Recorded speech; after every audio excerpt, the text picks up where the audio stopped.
Okay, no? So, good afternoon. Gawa lang tayo ng video for today.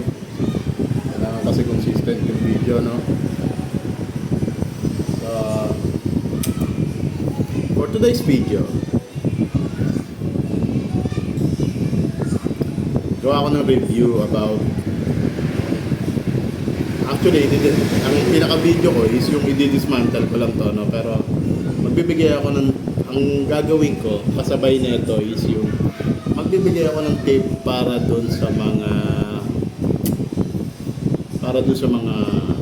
it's either balak mag-collector o kaya gusto lang matuto kung ano ba talaga, ano ba magandang relo, ano bang magandang ano bang dapat, ano bang tama sa akin, no? So, itong video to para doon, no? Susubukan ko paliwanag kumbaga. So, okay. Sige, no? Welcome muli sa ating serye ng Self-Proclaimed Watch Collector. Okay. Thank you. So, ang model ko dito is yung, actually na-featured ko na to, no? Siguro, no? Na, sa mga nanonood ng video ko. Ito yung model na G9000, no? Madman. Ito ang pinakasimpleng Madman sa aking collection, no? Anong simple? Kasi ano lang siya, yung battery operated, hindi siya top solar, hindi rin siya multiband 6 or wala siyang sensor, no? Hindi katulad nitong aking isang Madman. Ito yung top solar, no? Ito yung top solar na Madman. Ito naman ay G9300 GB, no? Ito ay top solar at meron siyang twin sensor kung tawagin. So twin sensor, meron siyang thermometer at yung kanyang compass. So sa ibang model meron triple sensor, meron quad sensor. Pero ito twin sensor lang siya, no? So meron nga siyang compass at yung kanyang thermometer. Sa iba meron tayong yung atmospheric na yung barometer. Yun na yung mga may triple sensor na. So ito ang pinakasimple sa lahat ng collection kong Madman, no? Ito ang pinakasimple. Palasin muna natin. Kaya kinabitan ko pa nito. Bumili pa ako ng ganito, yung thermometer to. Ito yung thermometer na manual. Tapos compass meron din, pero okay lang kasi hindi ko dinalawa, masyadong overkill. Madali naman magdala ng compass, no? Tsaka yung ganito kaliit na compass, hindi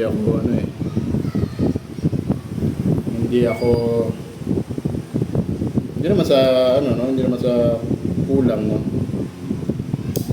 Pero pag yung gaya kaliit, hindi siya ganun ka-accurate. So hindi ko na rin siya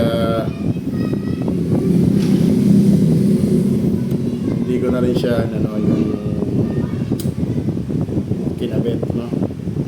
So kalasin natin, no? Ito ang gusto ko sa disenyo ng Madman,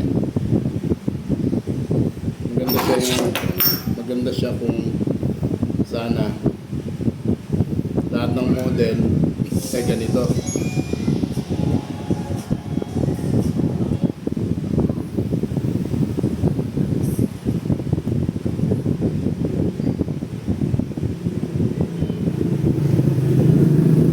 Maganda sana ko lahat ng model ay ganito, yung disc screw, no? Kaya sabi ko nga, para sa akin hassle kasi kung yung disc quad. Nakakita na rin ako ng may mga model din kasi akong gano'n, disc quad. Ito hindi katulad nito, disc screw siya dito. Ayan, no? Kita ba sa camera? Wala pa nakakasot.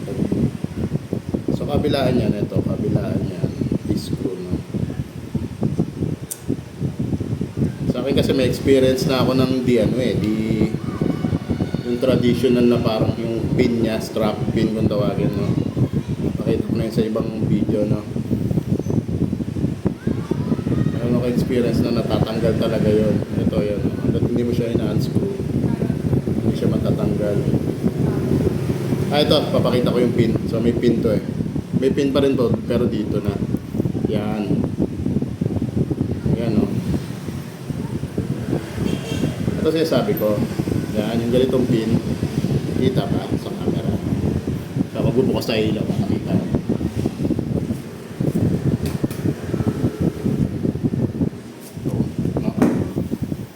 So itong pin, diba ito yung usually meron dito. So sa Madman, di pa to ganito tagusan siya dyan. Ang may pin lang ito, itong buckle niya, no.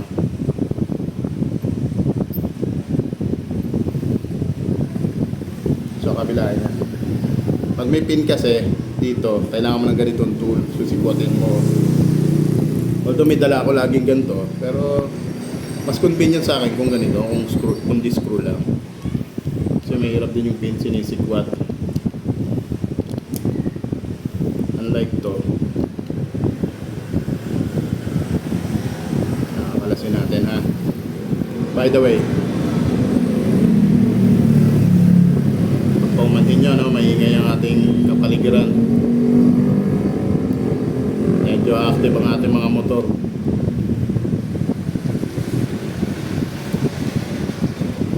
Ito siya sabi ko yan. Ayan. So apat na screw yan dito sa strap. Yan ang mga gusto kong model. So sa relo, nasa sayo kasi yan eh kung anong gusto mong type eh. It's either gusto mo ba yung battery, where is pag battery kasi ang disadvantage nyon, papalit ka ng battery.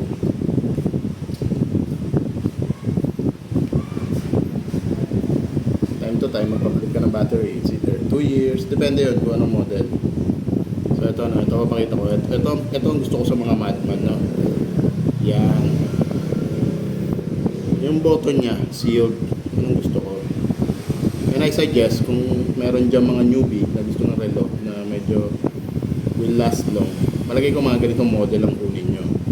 So sa ngayon, ang nakikita ko pa lang na model na ganito is yung eto nga, itong Madman kong isa 9,300 at itong Madman na G9000. Yung King of G or yung GX56BB, ganito rin ang modelo. So hindi ito ang button niya yan, no? So pero ito yan was covered by this. Itong actual button niya, no? Actual button niya.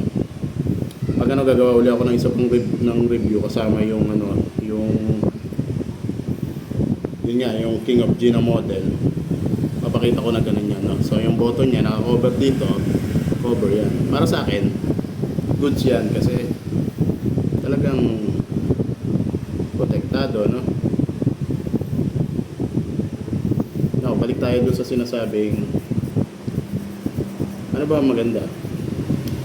Baka may nalilito dyan, no? Yung tungkol sa multiband 6 at yung top solar at yung triple sensor kung tawagin na. I-general na lang natin yung tawag. Sensor. Ayoko lagyan ng D eh. Baka pangit ang tunog, sensor, no? So, it's either kung ang gusto niya ay may sensor or yung may multiband 6 o kaya yung top solar. Ngayon, syempre, ano ba maganda doon para doon sa mga medyo hindi pa masyadong familiar, no? So, yun yung kung para saan itong video to, no? Yung top solar, okay yan. Ang maganda dyan sa top solar, as long as magandang paggamit mo, yung bang tipong maganda ang pag-maintain mo, wala kang problema yan. Yung battery niyan, it will last long. Pero doon sa hindi masyadong marunong, hindi ma-attend yung mga dapat gawin, I suggest na huwag na, di baterya na lang kayo. Katulad nito, ito, di baterya to. Tatagal naman ang baterya nito kahit pa paano, no? Kahit hindi siya top solar. Wag ka lang malikot na ilaw ka ng ilaw, ayan, tulad niya, no? Kasi malikot ilaw siya ng ilaw, or alarm ka ng alarm na hindi mo naman kailangan. So doon papasok yung concern ng battery mo, ano? Kasi meron kasi minsan nag-a-alarm, gagamit ng alarm, which is nag-a-alarm ka naman sa cellphone, nag-a-alarm ka naman sa doon sa meron kayong wall clock, may alarm yun. So doon ka naman bumabase at ito yung pang backup mo lang. Although may function to ng alarm, no? Oo naman. I suggest, kung ganitong di battery, pwede mo asahan pag yung ano, pero para sa akin, hindi ito may asa. Dapat nakahanda ka rin na yung runtime ng baterya mo, talagang mababawasan. Kasi nga, kasi pag nag-alarm yan, magpo-flash yan, no? Lalo yung, pwede naman hindi flashy, pwede naman hindi. So, siyempre, meron doon natutuwa sa, ako nung una, aminado ako, natutuwa ako pag nag-alarm siya, nagpo-flash siya, ay, ang ganda, nag-alarm, nagpo-flash. Pero, kumukonsume ng battery yun. Yung Autolite, may Autolite din tinatawag to yung pag ginanito mo, Autolite. Sa top solar kasi, maliwanag pa no? Hindi nyo pa makikita. Wala ako doon sa mesa ko para may demo ko na maayos Kasi nagpapatay ako ng ilaw doon Dito may, pag madilim. Pag madilim yan at pinace mo to, sa top solar okay lang yun, lagi naka-on.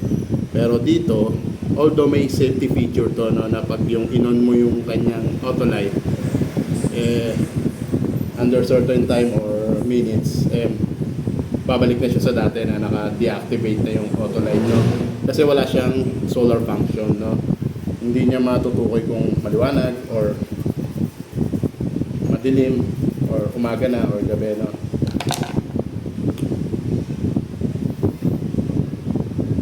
So I suggest pag ganun,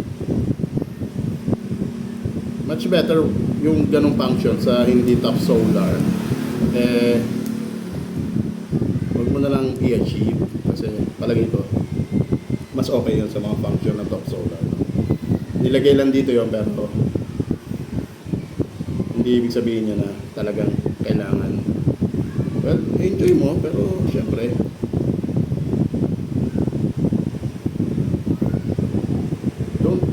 wag kang maano pag yung saglit na battery palit na naman.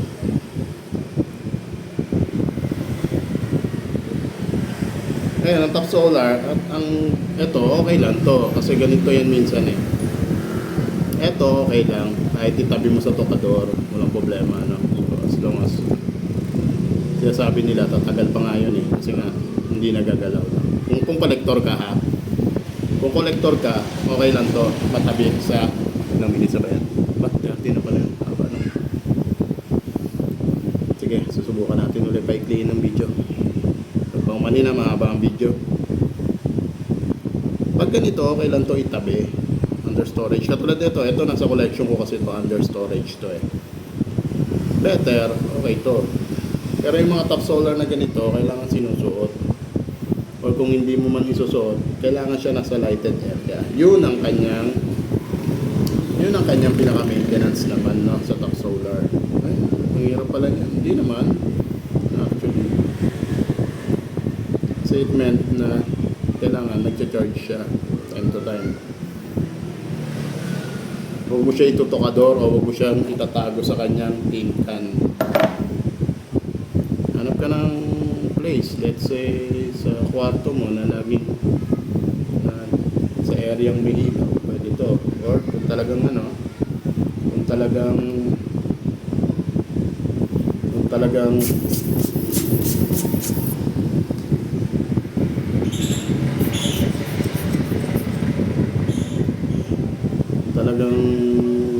wala kang lit place,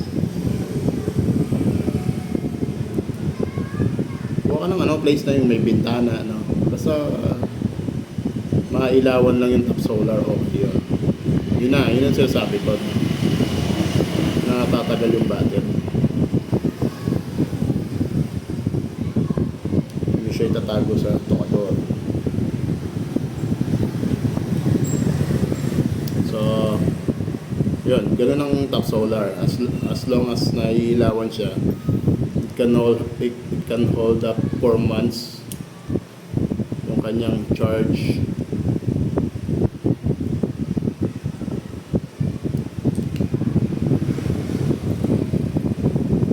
Yun, ganun lang ang pag-iingat ng top solar, no? Yun ang minsan common mistake na natutokador nila yung kanilang naitatabi nila sa mga tin can, sa mga boxes nila. Akala nila mas safe pag ganun. Pero actually ang top solar kasi kailangan nilalabas-labas after some time. So malinaw tayo dun sa top solar, no? So punta naman tayo dun sa sensor. Kung gusto mo ng may sensor na watch, better